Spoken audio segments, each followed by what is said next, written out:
Hello বন্ধুরা, তো আজকে আমি একদম সামান্য উপকরণ দিয়ে কিভাবে আমার মেয়ে ধোকলা বানিয়েছে সেটাই তোমাদের সাথে শেয়ার করব।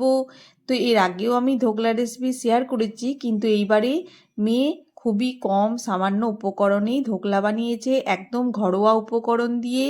আর ধোকলাটা খেতেও খুব ভালো হয়েছিল। ও ধোকলা খুব ভালো বানাতে শিখেও গেছে, মাঝে মাঝেই বানায়।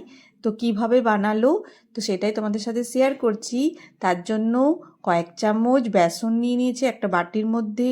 এরপরে হলুদের গুঁড়ো নিয়ে নিল, তারপরে স্বাদ মতো একটুখানি নুন দিয়ে দিচ্ছে, এরপর আদা দিয়ে দিচ্ছে। তো আদাটা আমরা ঘষেই দিয়ে দিয়েছি, আদা বাটা দিলেও হবে। এরপর লেবুর রস দিচ্ছে একটুখানি, লেবুর রস দেওয়ার পর একটুখানি সামান্য চিনি দিয়েছে। তো এটা কেউ যদি নাও দিতে চাও তো নাও দিতে পারো, খুবই সামান্য চিনি দিয়েছে। এরপর জল দিয়ে কিন্তু এটাকে ভালো করে গুলতে হবে। এই বেসনটাকে ভালো করে কিন্তু ফাটতে হবে, যারা যত ভালো ফাটবে তত কিন্তু ধোকলাটা খুব সুন্দর হবে। আর এবার আমি ওপর থেকে ইনো দিয়ে দিল, ইনো দিয়ে জাস্ট একটু হালকা নাড়াচাড়া করে নিতে হবে, খুব বেশি ঘাটার দরকার নেই।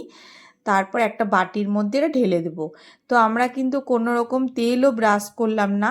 তো তোমরা প্রথমবার করলে তেল ব্রাশ করতেই পারো, ভয় লাগে যাতে ভালো করে ছাড়বে কিনা, কিন্তু আমাদের খুব সুন্দর উঠে যায় বলে আমরা আর তেলও দিলাম না, আমরা এমনি বাটিতে দিয়ে দিলাম। এরপর গরম জল দিয়ে এটা চাপিয়ে দিচ্ছি। এরপর একটা ঢাকা দিয়ে দেবো ওপর থেকে, ভালো করে একটা ঢাকা দিয়ে দিতে হবে। আমাদের ধোকলা কিন্তু খুব সুন্দর উঠে যায়, কোনো অসুবিধা হয় না। এরপর একটা কড়াইয়ে সাদা তেল গরম করে সর্ষে, কাঁচা লঙ্কা আর সামান্য কারি পাতা দিয়ে দিচ্ছি। তো কারি পাতা, সর্ষে আর কাঁচা লঙ্কাটা ভালো করে ভেজে নিতে হবে। তো ভালো করে ভেজে নেওয়ার পর আমরা এটাতে জল দিয়ে দেব, কিছুটা জল দিয়ে দেব।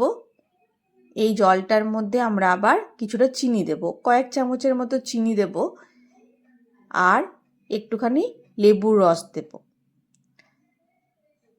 এইটাই ধোকলার মধ্যে ঢালা হবে। তো এটা দিলে খুব ভালো হয়, টেস্টটা ঝাল মিষ্টি টকটক একটা ভাব আসে। এই যে লেবুর রসটা দিয়ে দিলাম, লেবুর রসটা আমিই দিয়ে দিলাম, মেয়ে ভালো করে লেবুটা চিপতে পারছে না, ওই জন্য আমি লেবুর রসটা দিয়ে দিলাম। এরপর এটা আমরা ধোকলার মধ্যে পুরো ওপর থেকে এইভাবে ঢেলে দেব। ধোকলাটা গরম অবস্থাতেই কিন্তু এটা ঢালতে হবে। এইভাবে আমরা পুরো ধোকলার মধ্যে ঢেলে দেব। আর এটা কি হবে, তাহলে ধোকলার মধ্যে এটা ঢুকে যাবে। এরপর এটাকে কেটে কেটে তেঁতুলের চাটনি দিয়ে, ওপর থেকে তেঁতুলের চাটনি দিয়ে এটা খেতে হবে। এটা খেতে খুব ভালো লাগে। তেঁতুলের চাটনির রেসিপিটা খুবই সোজা, এটা আমি পরে অন্য দিন দেখাবো।